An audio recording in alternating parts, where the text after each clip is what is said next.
The land of Israel was silent, but not with peace, with fear. Everywhere, people hid in caves and hollowed-out cliffs, clutching their children as Midianite raiders thundered through their fields. The ground shook beneath their camels, and smoke rose in the distance where villages once stood. Every harvest season, the same nightmare returned. The Israelites would plant crops, and the Midianites would steal them. Every time they tried to rebuild, the enemy swept in again. Ruthless, countless, unstoppable. After 7 years of suffering, the people cried out to God. And God listened. The Kal in the small town of Ophrah, a young man named Gideon was hiding inside a wine press, trying to thresh wheat in secret so the raiders wouldn't find it.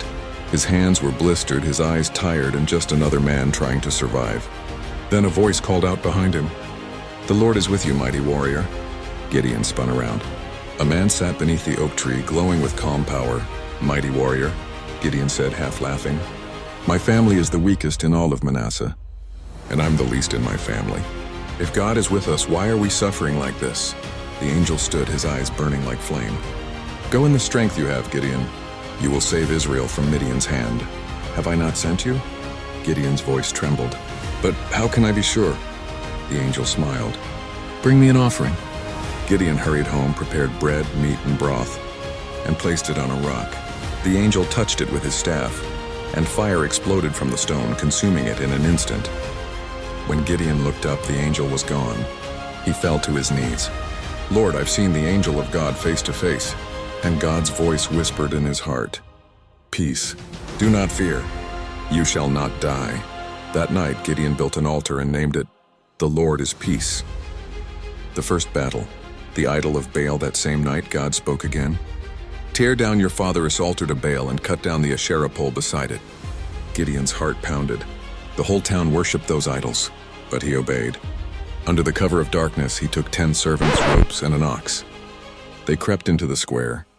The moon shone on Baal's massive altar. Gideon took a deep breath and then swung his axe. The wooden pole splintered. Stones tumbled down. Sparks flew as he built a new altar for the Lord and laid an offering upon it. By morning, the townspeople were furious. "Who did this?" they shouted. When they discovered it was Gideon, they demanded his death.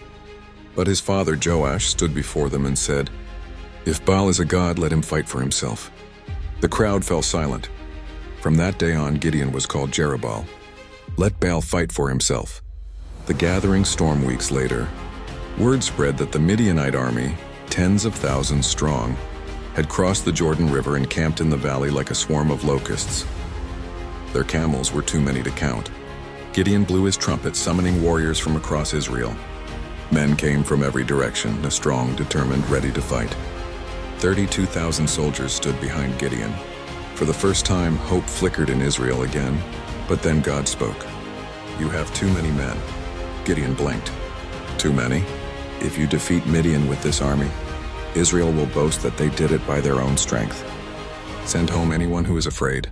The next morning, Gideon gathered his troops. "If anyone is afraid, you may go home." 22,000 men left. Only 10,000 remained. Gideon's chest tightened, but he obeyed. Then God spoke again. "Still too many." Gideon nearly dropped his sword. "Take them to the water. I will test them there." At the river, the men knelt to drink. Some bent down and drank directly with their faces in the water. Others scooped water with their hands, alert and ready. God said, "Keep only those who drink with their hands." When Gideon counted, there were only 300. 300 men against an army of tens of thousands. But God said, "With these 300 men I will save Israel." The night before the battle. That night, as torches burned low and the enemy's campfires lit the valley below, Gideon could not sleep. The sound of camels, soldiers, and armor echoed in the darkness. Then God said, "If you are afraid, go down to the enemy camp and listen." Gideon crept through the shadows with his servant Purah. From behind a rock, they overheard 2 Midianite soldiers talking. One said, "I had a dream. A loaf of barley bread rolled into our camp and struck a tent, knocking it flat." The other replied, "That can only mean one thing, and the sword of Gideon, son of Joash. God has given Midian into his hand." Gideon's fear melted into fire. He fell to his knees and whispered, "Thank you, Lord." He ran back to camp shouting, "Get up! The Lord has given us victory." The battle of 300. Gideon divided his 300 men into 3 groups. Each man held a torch, a clay jar, and a trumpet. Not swords, not shields,